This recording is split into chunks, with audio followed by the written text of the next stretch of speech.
July TAC meeting. Happy July, everybody. First item on the agenda, Stephen will discuss the fiscal year 2023 through 26 TIP development and then also update us on the CMAQ program. Stephen.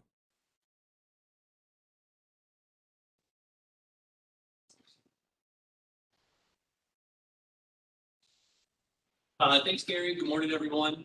Just a quick update for everybody on our CMAQ program and where we stand with this current application cycle. Everyone should be aware we had applications due at the beginning of June. Since then, and we received 4 applications at the time. Since then, we've learned that the statewide CMAQ committee is opening up funding for fiscal year 27. This, in addition to just having some funds available. The 4 applications we received did not fill out our program kind of as anticipated. So what we're doing is opening our program and seeking new applications to fill out all the way through fiscal 2027. On our website, the TIP development page and the CMAQ section, that application is available just like before. I'll be reaching out, speaking with locals, trying to find out what your thoughts are as far as projects go. If there's any questions on eligibility or amount of funding requests, feel free to reach out to me. Those applications will be due September 3rd. So you got about 2 months to turn around new applications. And again, we're looking for construction all the way out through fiscal year 2027. So I know it sounds like it's way out there, but this is the opportunity. This is when the window's open. So if there's any questions now, feel free to ask. Otherwise, reach out to me on project specific questions or timelines.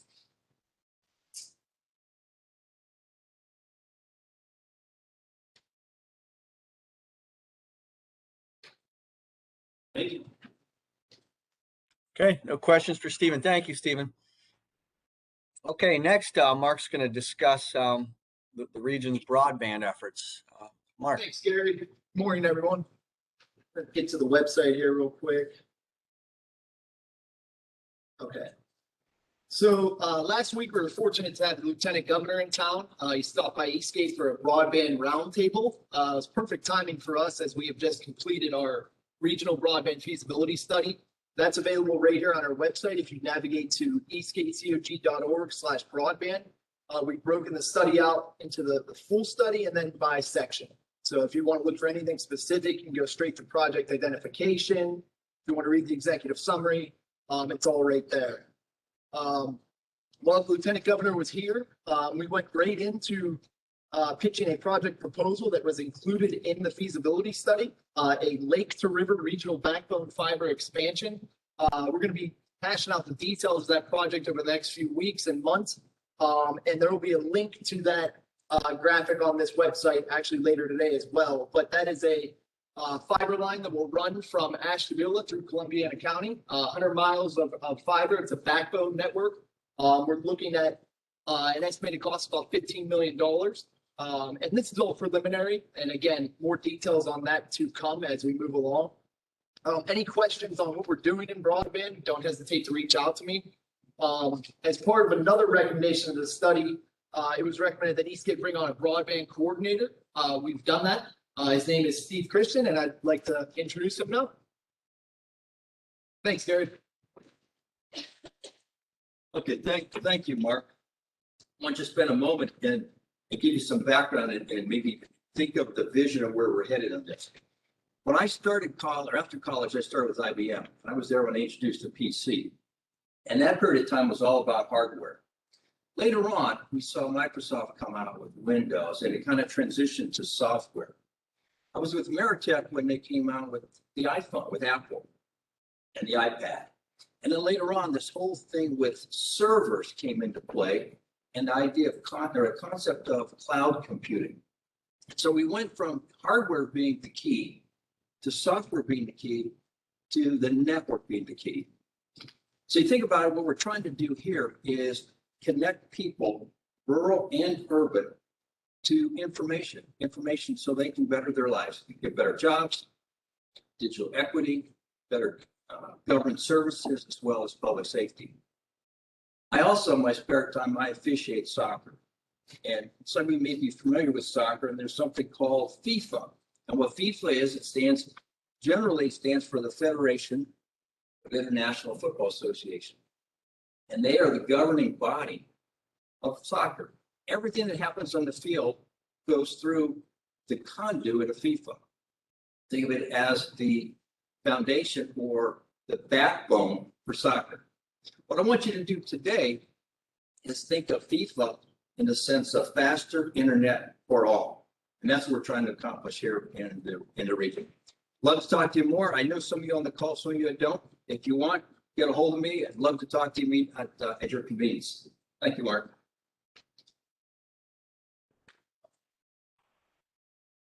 Okay, any questions? Yeah, Gary, that's all we had on broadband. Okay, all right, thank you, Mark. Okay, next we have Kathy, who's going to update us on the ARC fiscal year 22 projects. Kathy.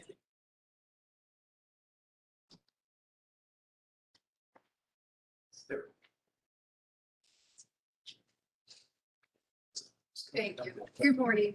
I'd like to start today with an update on our ARC program. The pre-applications for fiscal year 22 were due on May 11th. So as I mentioned at last month's TAC, we would have a resolution for you today with the project priority suggestions and recommendations. I'd like to say in your packet, you'll find resolution 012-2021. And this is a competitive process in the pre-application phase. The highest scoring applications will move forward for recommendation to full application. And of course, we always have more of a need than we can fill in the Appalachian region. So of the projects that we don't have enough funding for, that goes into our reserve project list. And I have to say the applications and the projects were very, very good this year. Really pleased with that. I think the workshop that applicants that were required to attend, hopefully that gave them the tools that they needed to submit successful applications, and that really showed in the quality of applications we received.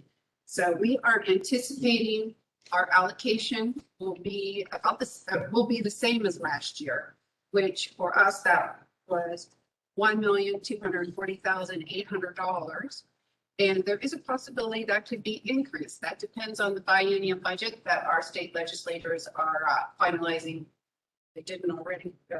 That is what we're expecting, and hopeful that we will receive more. And if so, we can fund some additional projects.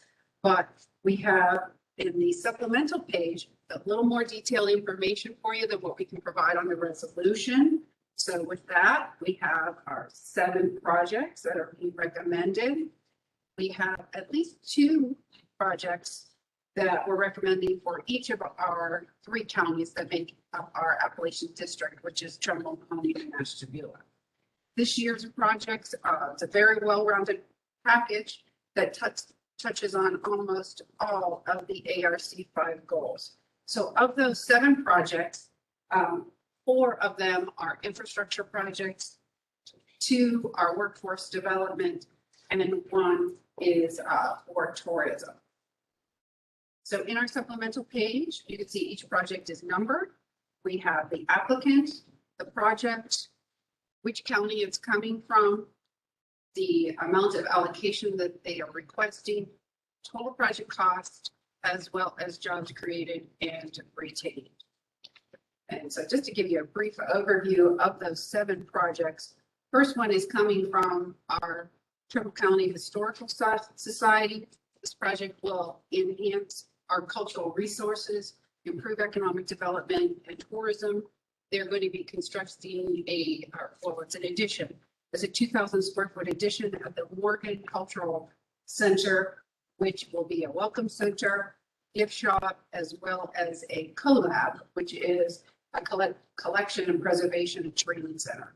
This project is going to be serving 28 organizations, serving about 9,000 visitors to our region, which brings in about $37.5 million in tourism.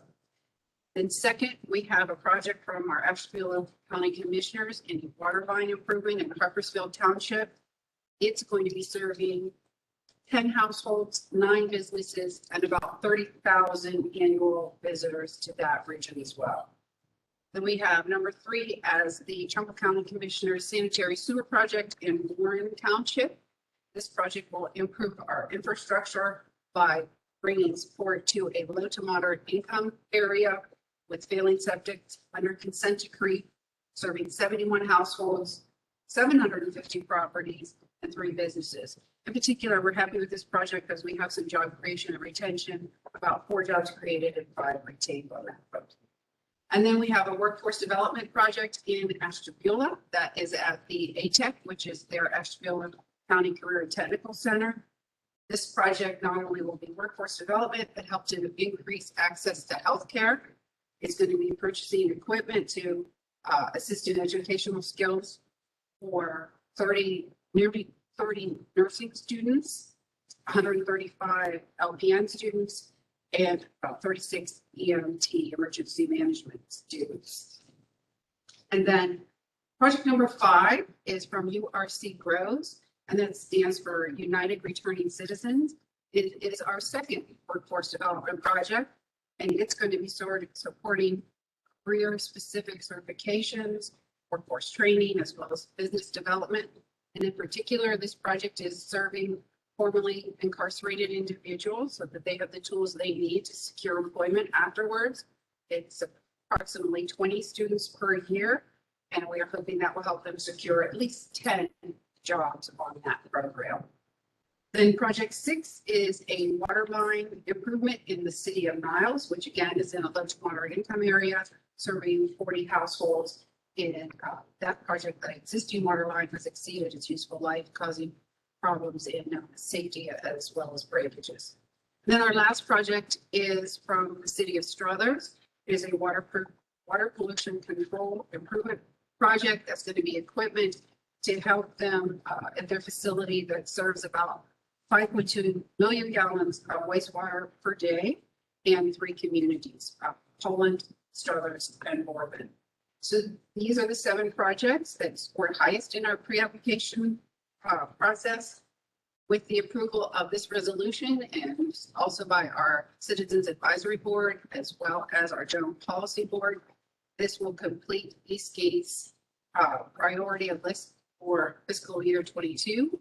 And we will meet with the Governor's Office of Appalachia, as well as our 3 sister agencies, to formalize Ohio's Appalachian priority of projects for the year.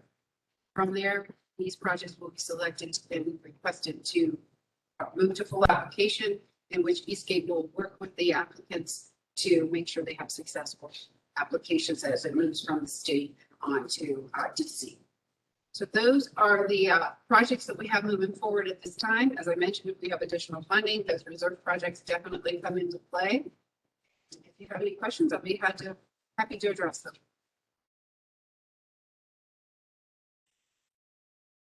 Okay, thank you, Kathy, for that report. I have a question. This is Sharon. Hi, Sharon. Hi, Kathy. Just really quickly, I'm not sure if you referenced or not. Are the copies of the pre-application submitted on the website anywhere? Applications were due on the 11th, and this was the second year in which the applications were submitted electronically to Eastgate. So the completed applications are not available online at this time, but the instruction booklet and the application itself is available online. Okay. How can we get more information on the projects that were rated and that you just reviewed? Sure. Each project is numbered on your on the supplementary page, and the information that I gave you, you'll find a corresponding number, and then the second page lists the details of the project. It also shows the scoring criteria for consideration that we're looking for. That scoring criteria is listed in the pre-application booklet, which is available online. If you'd like additional information more so than the details that is available, you're certainly welcome to reach out to me and ask me any questions you'd like. Okay, thank you. Any other questions for Kathy? Okay, thank you. Okay, thank you, Kathy. Okay, next we have Stephanie. She's going to discuss the latest on the Clean Ohio Round 15A. Stephanie. Thank you, Gary, and good morning, everyone. Just want to let you know that we had 7 wonderful projects that were submitted to Eastgate a couple Fridays ago, and just recently the NRAC had met and reviewed those applications to vote on which ones to move forward into the round. So 6 of those 7 applications were moved towards the final round, which on July 9th, our NRAC will meet for the applicant presentations to the NRAC members. And on July 23rd, the NRAC will meet to select and vote on those final applications. So just to kind of give you an idea on what our round was like, before we narrowed them down to these last 6, we received a total Clean Ohio request of $2,162,490. And if you'll remember, we only had available $2,087,019. So that was a shortage of $75,471. So it was a very competitive round. By narrowing it down to 6 eligible applications, the now total is $1,647,023 in requests for Clean Ohio projects. So this table up here will tell you and show you the project name, the applicant, and a little bit about whether it was an acquisition or restoration. So this time around, we had one project that came in that was an improvement only project. So Mill Creek Metro Parks is requesting funding to do improvements on their project that they received funding from round 15.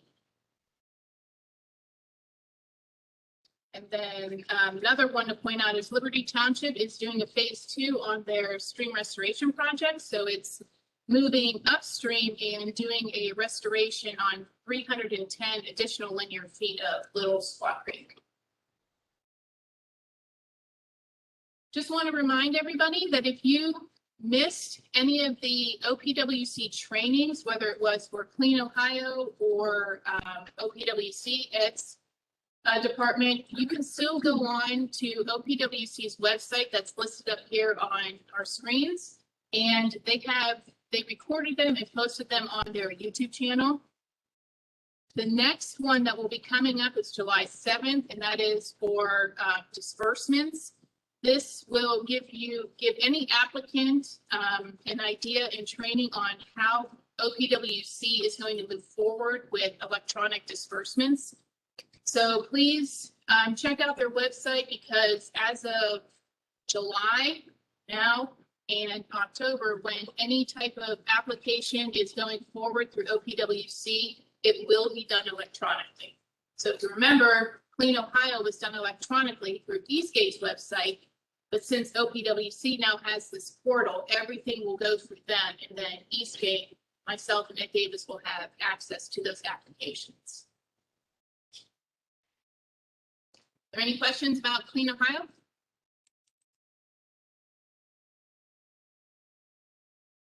Okay, I'll move forward with the next item.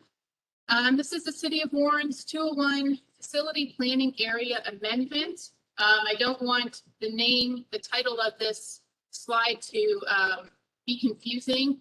So the Trumbull County Sanitary Engineer's Office is proposing this amendment to amend the Warren boundary so that it can extend sanitary sewer to 35 residents, which would indeed remove some failing residential septic systems.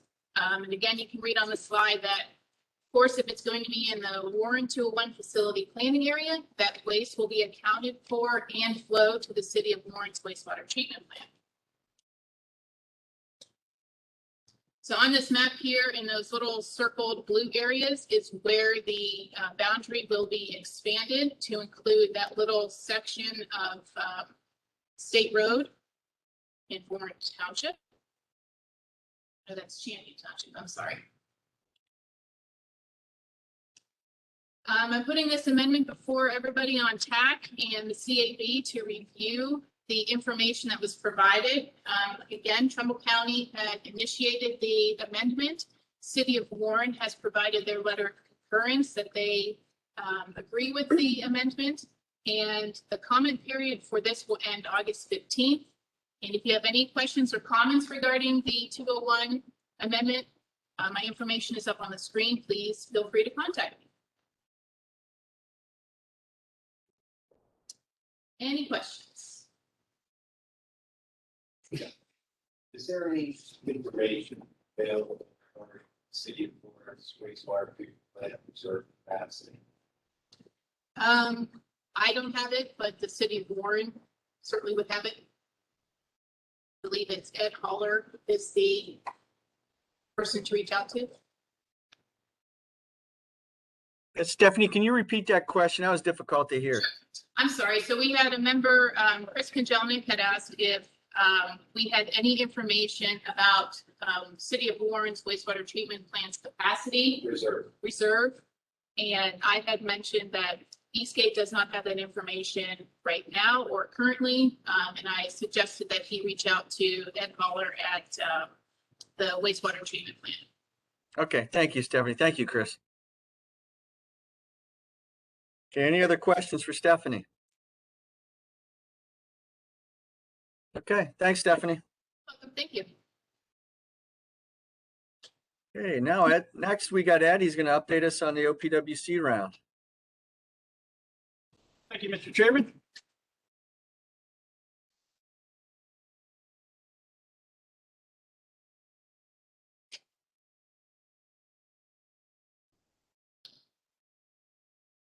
Let me close the webpage. Just give me 1 second.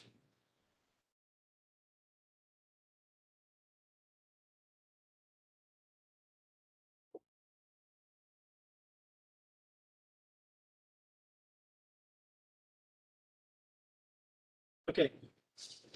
So this upcoming round is going to be starting in a couple months. All the files you will need you can find on our website for this pre-application process under regional planning, OPWC program.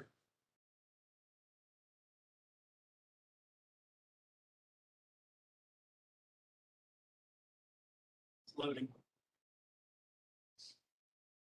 Okay, if you scroll down, you'll see all the files you'll need. And then at the bottom is our schedule for this calendar year and this round. You can see a couple weeks ago in June, we had a workshop. That was a WebEx workshop. And the next item is the end of August, on August 30th, that's when the pre-applications are due. Pre-applications, same process we've done for years. If you come back to the files for this round, the estimated allocations for this year, we have, counting up the LTIP and SCIP, we have almost 8 million in grant money for this round. And in counting up the loan allocation and the balance that we have, we should have close to 3 million in loan money for this upcoming round. You can see our scoring methodology. That is the same as last year. The program manual updated, the pre-application, pretty much exactly the same as last year. And then all these other files that you may need when submitting a pre-application this year. Now the other item, let me go back to the schedule. Our schedule this year is pretty much the same as we've done it every year. Last year we had to adjust things because of the pandemic, but this year we're getting back on track. But you'll notice the final applications are due December 17th. Those will not be due to me here at Eastgate. Those will be submitted electronically through the new Public Works, WorksWise online portal, which I will show you the Ohio Public Works website. Over here on the right is the WorksWise. That's what they're calling it, Public WorksWise. Stephanie had mentioned the videos. There's 2 videos from a workshop that were done a couple weeks ago, a week or 2 ago. They have the Clean Ohio and the infrastructure training one. I think both of them are around an hour long, but I think they're extremely useful. So if you missed the actual training workshop, I think you should watch that video to learn that. And then down just a little bit further is 2 links Stephanie had also mentioned about the disbursement training. One of them is for Clean Ohio and one of them is for infrastructure. Those are both on July 7th. Infrastructure in the morning and Clean Ohio in the afternoon. And if you have any questions about WorksWise, there is a email down at the bottom there that you can click on to ask any questions.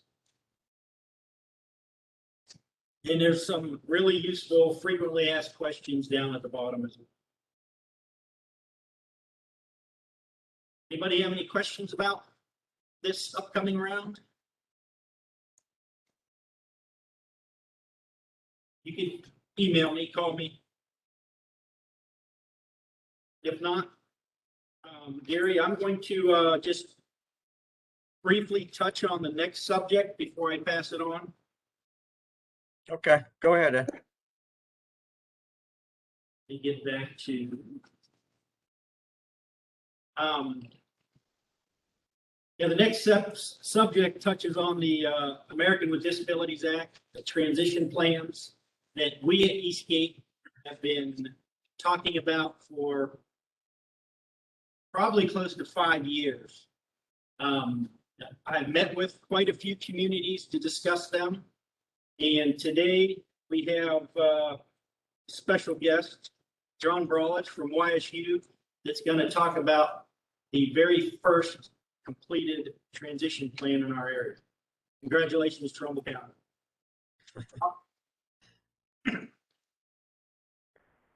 Hey, thanks, Ed.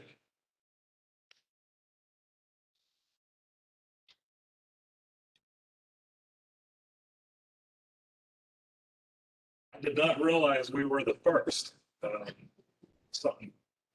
John Brawlett. I'm from YSU.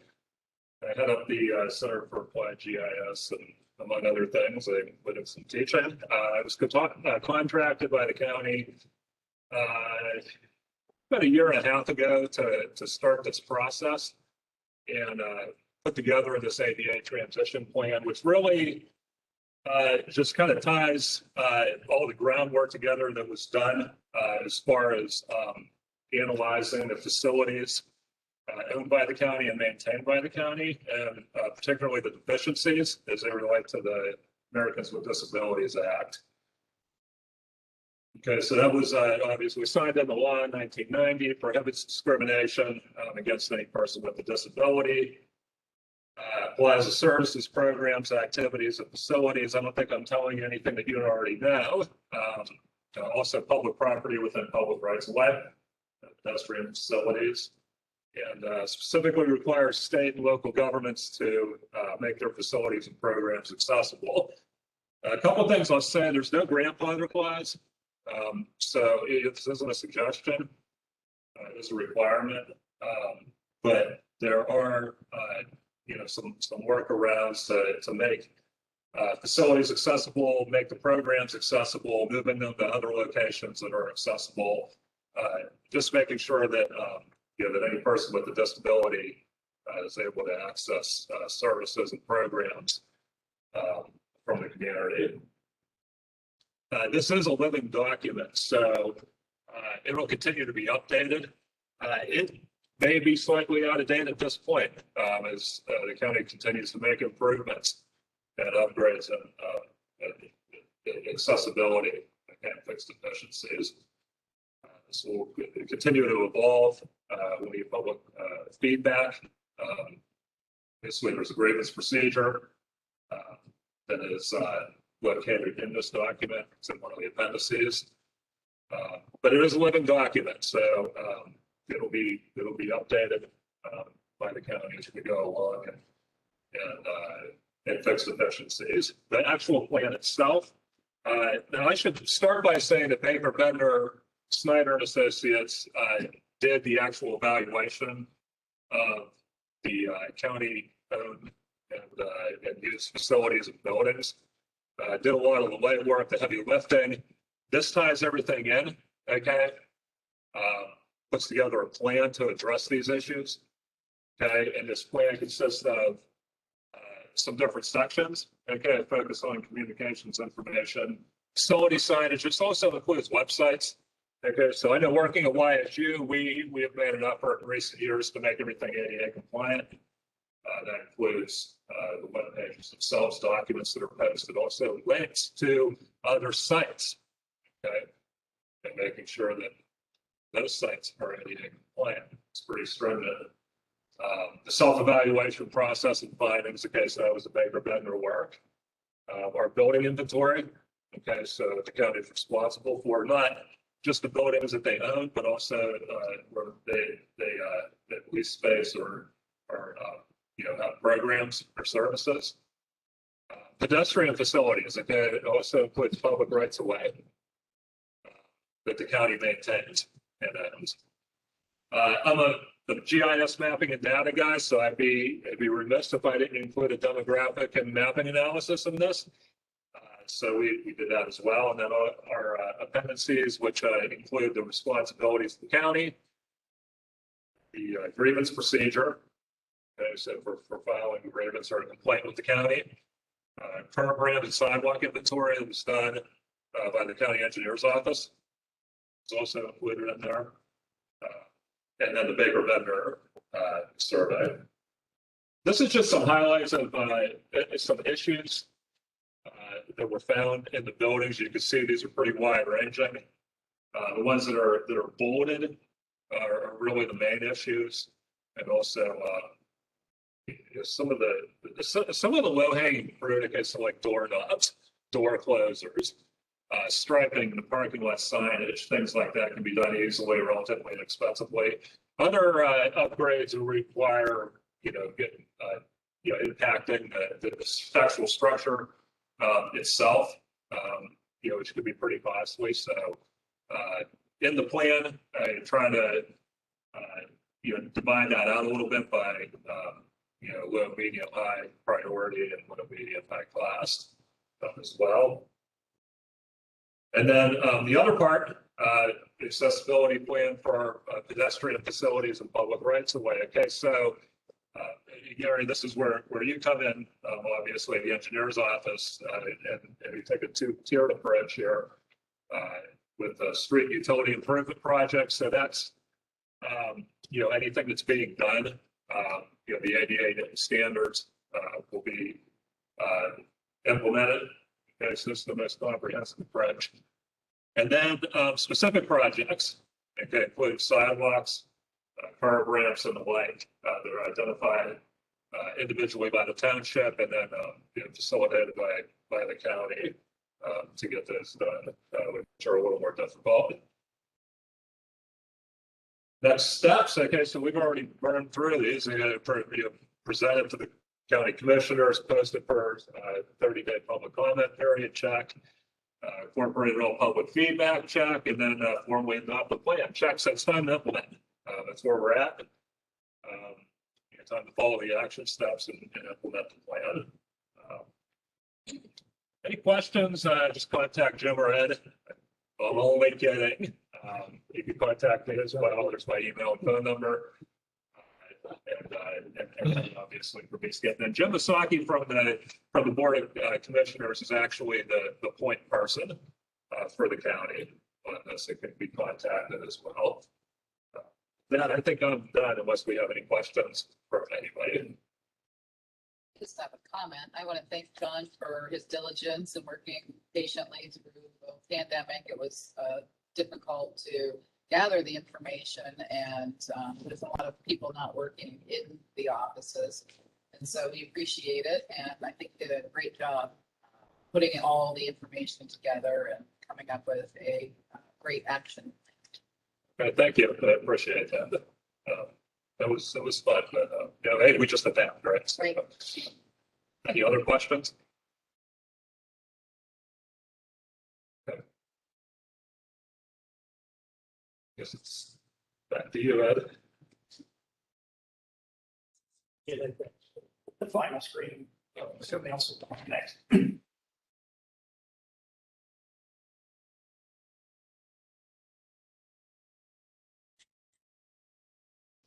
Okay, yeah, I thought there'd be a lot more questions on that one. I guess everybody's gonna proceed quickly with their ADA transition plans and get those done here soon. Thank you, John, and thank you, Julie, too, for the comments. Next, we got Myrta. She's got the next couple items on the agenda. She's going to discuss the fiscal year 22 to 26 Transit Development Program final report, and then also discuss Trumbull County's Transit Board designation change. Myrta. Thank you, Gary. What I wanted to mention to you, last month at the TAC meeting, I presented the draft TVP. We made some modifications, some changes. We finalized it at the end of last month. You can find the report on our website. Here's the link to the report. And at your leisure, you can read some of the things that are happening in Mahoney and Trumbull County.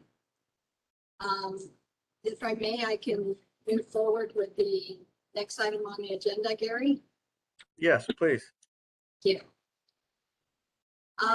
At the last TAC meeting, I had a checklist of what we were going through or some of the things that needed to be done for our urbanized area regarding the 5310 program and the funding for 5310. We have a resolution that was included in our packet, which is 010-2021. And that resolution is Eastgate's resolution to concur with the decision that the Trumbull County Transit Board made on April the 12th to terminate their designated recipient status and give it back to the state of Ohio. As I mentioned before, projects that come out of the coordinated plan will be used for funding through the 5310 program. There's been numerous discussions about what's eligible. The coordination plan, a preliminary draft will be released this Friday with the RFP. The WRTA will be publishing that in the newspaper. There's a quick turnaround rate because there's grants that need to be filed with FTA.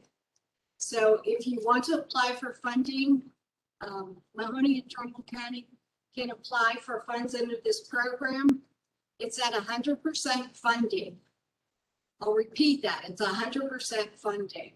So, which is kind of rare, but we want to utilize over $1.4 million that's available for our region for projects. If you need information or to get an RFP, please contact Jennifer at WRTA or go to WRTAonline.com. And we look forward to implementing that program, and we'll keep you posted when the governors make their determination and concur also with the designation change. We will be getting confirmation from the governor of Pennsylvania and also from the state of Ohio on that. That concludes my report. Julie? Excuse my ignorance. Are you talking about an RFP for other monies, or is that the 5310 money? This is for 5310 monies that are available for projects. Okay, but that's not the allocation that Trumbull County is sending back, just for clarification. That's WRTA funds that they received. This is the $1.4 million is a combination of funds that were left on the table. It's a combination of both Mahoney and Trumbull County funds under the 5310 program. And they've clumped it together, so there's several years of funding there. So we want to utilize the funding and take advantage of the monies under rescue that we can use it for 100% funding. And when are those due, those RFPs? The RFPs will be due back on July 19th to the WRTA. They're the ones that will be evaluating the grant applications. Their board will approve those that following Thursday, the last Thursday of the month.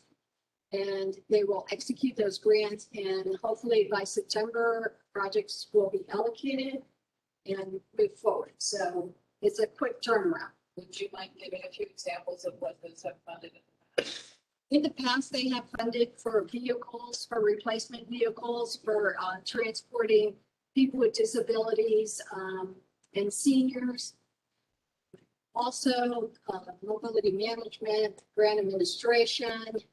Under the coordinated plan, there's been several meetings and steering committee and public participation for projects and prioritizing those projects. John's presentation today kind of ties right into making things accessible, sidewalk accessibility for people with disabilities and seniors, to fixed route service in the 3/4 mile boundary area to get to a bus stop, curb ramps, So curb cuts. operations and capital projects. Thank you. Any other questions? Okay, thank you. Okay, thank you, Myrta.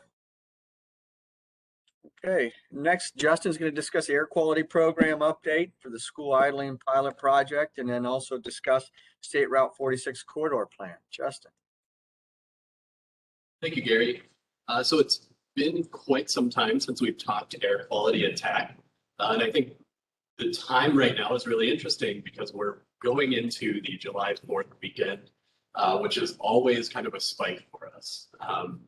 We see the particulate pollution really tend to hit ahead. Last year on July 5th, our AQI hit 314, which is extremely hazardous. Anything over 100 requires us to issue an alert.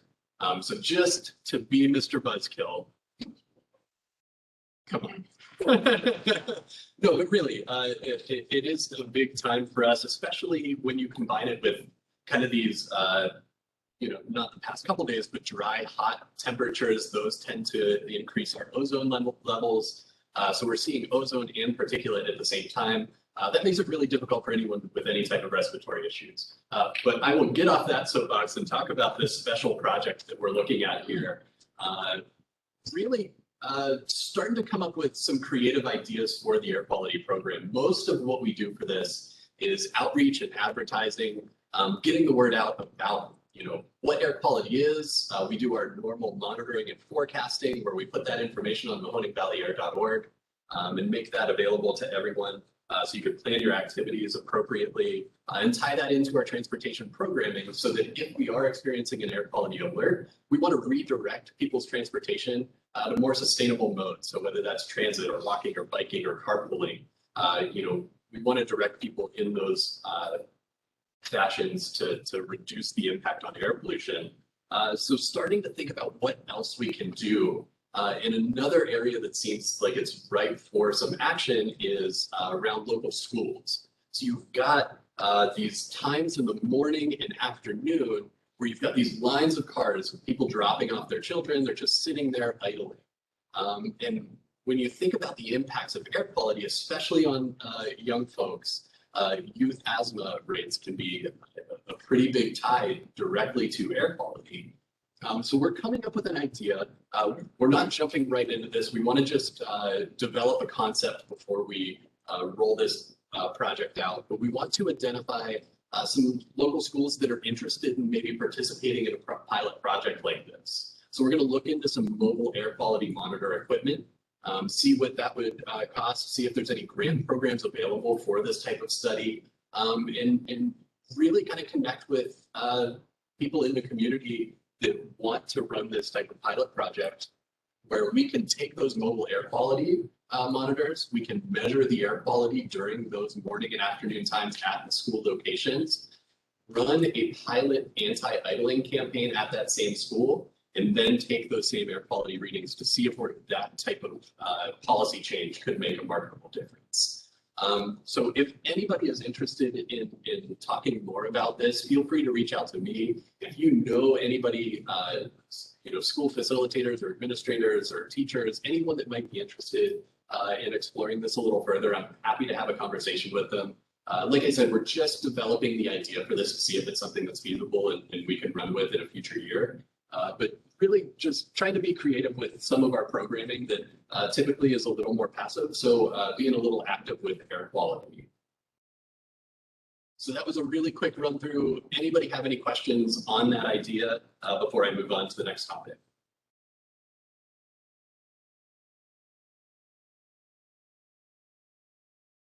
Great. So I will jump into the State Route 46 corridor plan. I think Julie and John maybe mentioned it earlier. The pandemic makes this type of work especially challenging. Getting some outreach and really being like in person adds a whole other level of additional just complexity to these things, and not having that, you have to get a little creative and kind of work through those struggles. So we definitely ran into this with this plan. So I hesitate to almost call it a plan. It's more of an assessment of the corridor, since we don't have that public side giving us really what they want to see.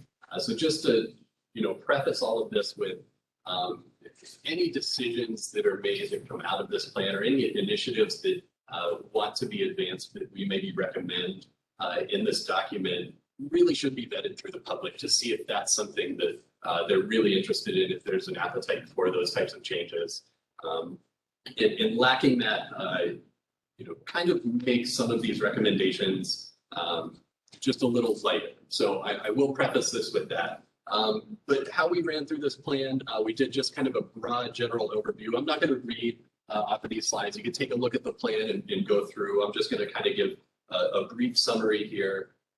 But State Route 46 from Interstate 80 into downtown Niles was our corridor area. We broke the corridor up into 4 individual segments just to make studying it a little more manageable. So we want to combine those like areas where the activity is more kind of contiguous, so that it's easier to plan, it's easier to tell that narrative and really explain what the activity in that area is.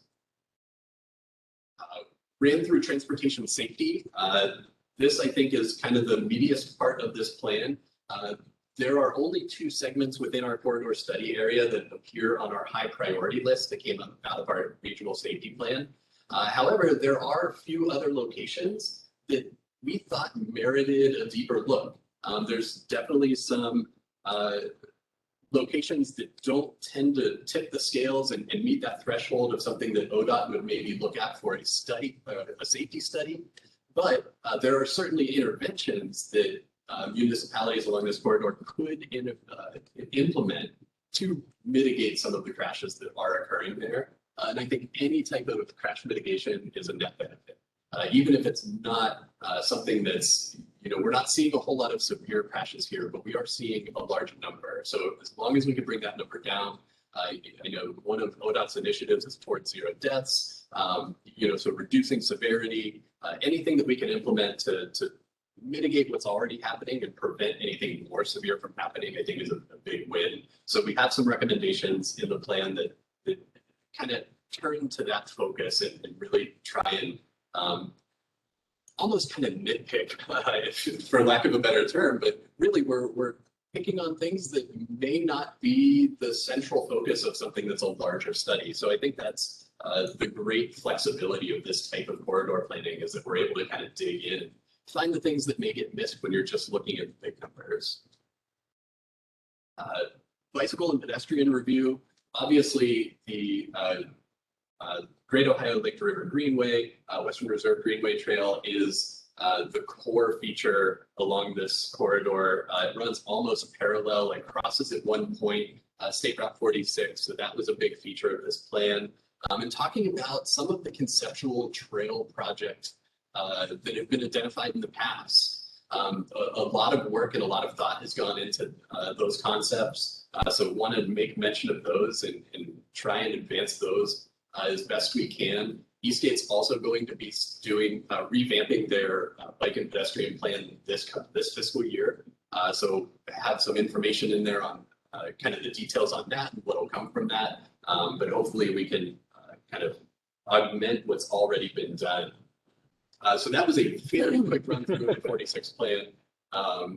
Any questions, any thoughts? If not, feel free to navigate to our corridor planning page on our website. The plan's up there, as well as the supplemental documentation that's referenced within the document itself.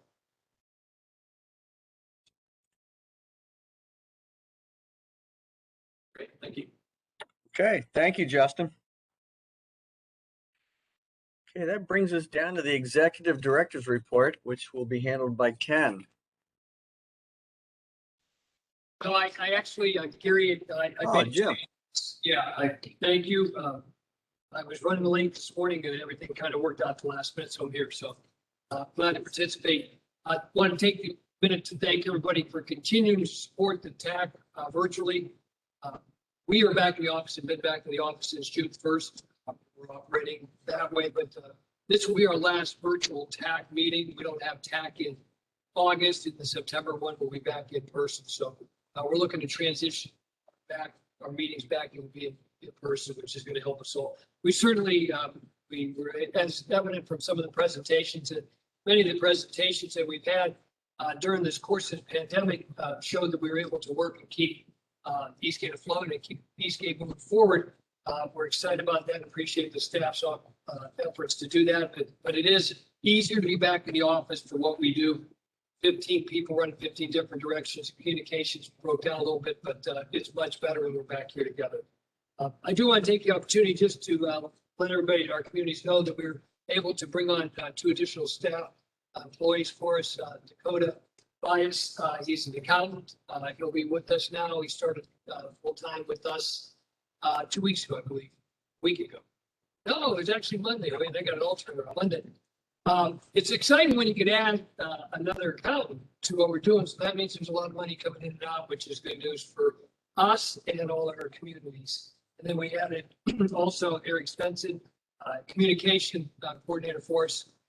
That'll help us get our message out and communicate back and forth with not only our communities here, but our legislators, state, federal legislators, so we can make more of an impact. I think that's a great opportunity for us to continue when we make our efforts to reach out for state and federal funding. So we're excited about both of those individuals joining us here. And really only the first 4 days, first week, what we're trying to do. Jumping around a little bit, the State Route 46, State Route 82 DDI public meeting, ODOT's holding that on July 15th. There'll be a link up on our website. We encourage everybody to get on there, participate, comment. A great project. Obviously, it recognizes the congestion as part of the 46A2 interchange.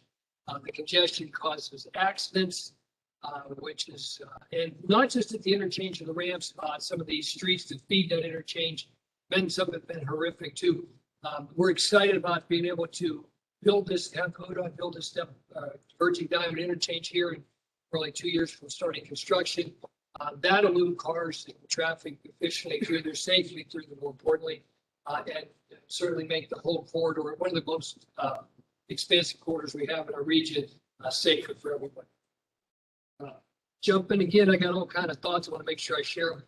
We posted an RFP for our consulting services to develop the strategic plan for the Lordstown area. That was money that we were fortunate to obtain through ODOT, the statewide planning and research monies that was made available.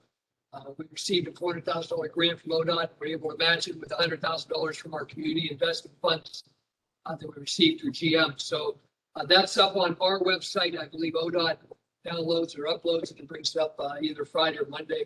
I look forward to having that process, having a consultant on board, consulting team on board here before the end of the summer. Really look forward to the findings and what we can do to continue to advance our efforts to move the region forward when it comes to electric vehicles, logistics, and broadband in that area. Had the opportunity yesterday to attend a chamber event that you might have seen on the news. Chamber organized event with the 2 larger cities in Mahoning, Trumbull County, Warren, and Youngstown.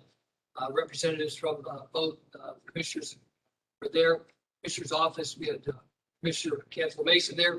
And somebody from Maloney County's Commissioner's office was there also. And then we're represented by 2 larger townships, Holland Township and Boardman Township. Regional leaders, Eastgate, Chamber, the Port Authority there, kind of just starting the process. Jobs Ohio came in and started about the process on, having more of a vision of what you can do with the additional fundings to become available through the ARP. Meeting went well.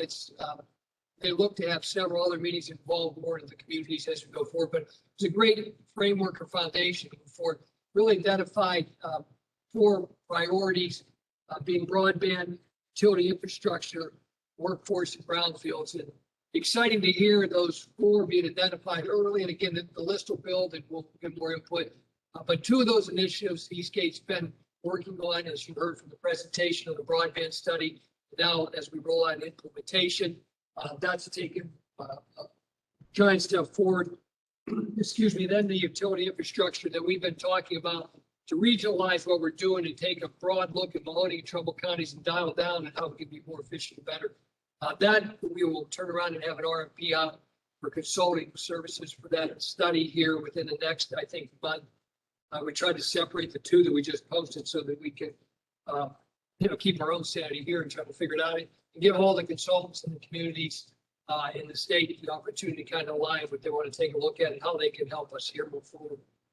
One thing that I do want to say, and I don't think got talked about enough from that meeting yesterday, Jobs Ohio is in the process of putting a manual out that'll explain and really clarify how you can use that ARP funding for all the communities. They look to have that out here in a few short weeks. They talked about the middle of July. We'll provide input or put that link up on our website as soon as it becomes available. But that was important. If you have any more questions about that, please let me know. I think I bounced around enough for everybody here, but great to, again, be able to move forward on a lot of these initiatives. Excited about adding staff. We're excited about bringing Steve on to kind of oversee our broadband initiatives and really a lot of good things happening in our region. We're looking for continued success. We appreciate the support of the communities and we're going to continue to move forward. Thank you. Okay, thank you, Jim. Thank you for that report. Okay, General Policy Board resolutions again will be sent out via email to everybody to review and vote on. That brings us down to announcements. Does anybody have any announcements for the committee? I have a couple following up on the ADA. This is Julie Green. The ADA plan, the final plan is posted and will remain posted on the Trumbull County website. So if you go to the main county website and navigate to the commissioners page, the ADA transition plan will be there for your review. And then also I received updates from, I believe it's Senator Brown's office, but just to mention that the Treasury publishes updates quite frequently on the American Rescue Plan funding.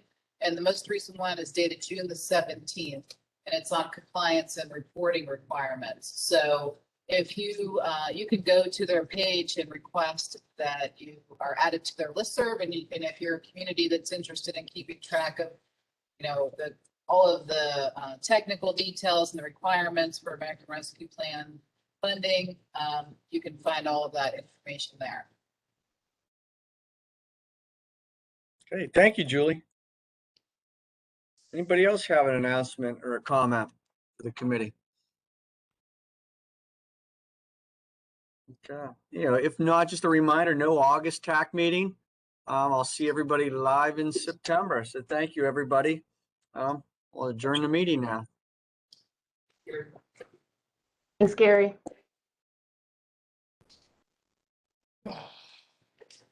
Good to see you, man. Yeah, good to see you.